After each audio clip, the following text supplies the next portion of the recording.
Je m'appelle Mohamed Belmahi, je suis un ancien ambassadeur à Londres et en Inde. J'ai eu le privilège d'assister à cette conférence sur la Norvège, un pays que je connais depuis 1972. Et donc, cette conférence a été extrêmement positive pour l'audience marocaine.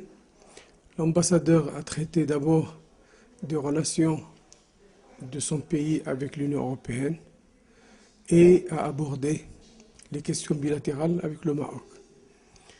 Notre pays a énormément d'atouts vis-à-vis de la Norvège et des similitudes.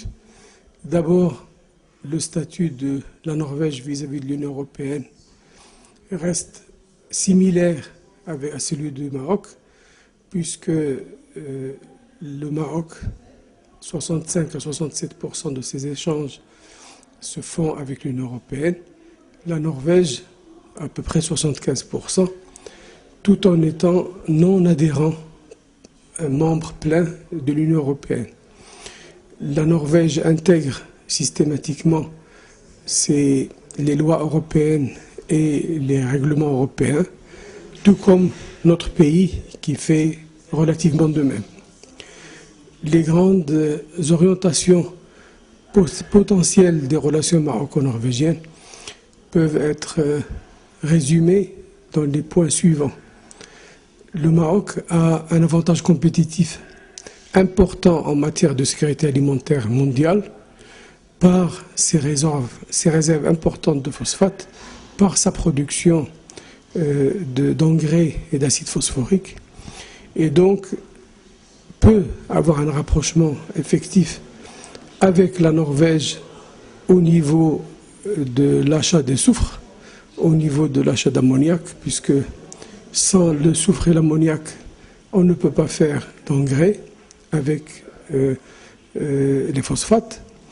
Et donc, il y a la possibilité de travailler avec un pays pétrolier et gazier comme la Norvège dans une vision stratégique qui pourrait être un des axes importants du Maroc et de la Norvège, d'autant plus que notre pays travaille avec des entreprises comme Yara, comme Statoil, comme Norsk Hydro, déjà pour développer ce genre d'opération, mais jusqu'à présent, ça s'est fait plus à l'extérieur du Maroc. Aujourd'hui, on ne peut parfaitement penser à une collaboration en matière de sécurité alimentaire, et notamment pour orienter un peu notre travail sur des pays comme le Brésil, comme l'Argentine et évidemment sur l'Afrique. Le deuxième axe qui a été discuté, c'est tout ce qui est maritime. Comme vous le savez, la Norvège a une des plus grandes flottes maritimes au monde.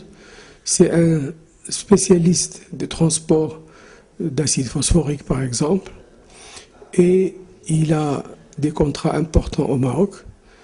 Nous pensons qu'une intervention maroco-norvégienne plus assidue au niveau de l'investissement en matière de transport maritime, en matière de construction de ports, mais également dans le domaine de la pêche, peut être importante, puisque ce pays est un des premiers grands industriels de la pêche qui pourrait intéresser le domaine du développement des pêches dans notre pays.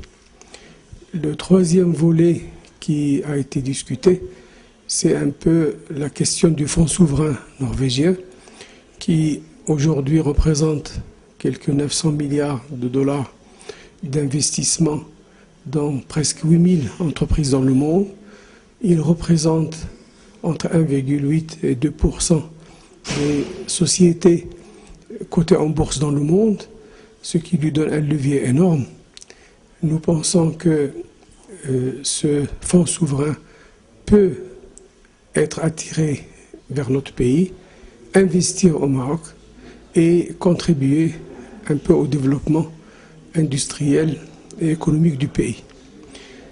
Cependant, ce fonds devrait rectifier un peu sa façon de faire vis-à-vis du Maroc, notamment avec son comité d'éthique, et d'être impartial et de ne pas traiter des affaires nationales du Maroc d'une façon, je dirais, injuste. Par ailleurs, nous avons parlé de la possibilité de travailler entre les think tanks marocains et les think tanks norvégiens. Nous avons souligné la possibilité de travailler avec l'Institut norvégien des affaires internationales qui s'appelle NUPI, qui pourrait être convié à monter des opérations avec les universités marocaines et, je l'espère, également avec l'IRES et avec l'université Al-Akhawen à Ifrane, qui travaille dans ce sens. Et donc, voilà un peu les grandes lignes des discussions qui ont eu lieu ce matin. Je vous remercie. Merci.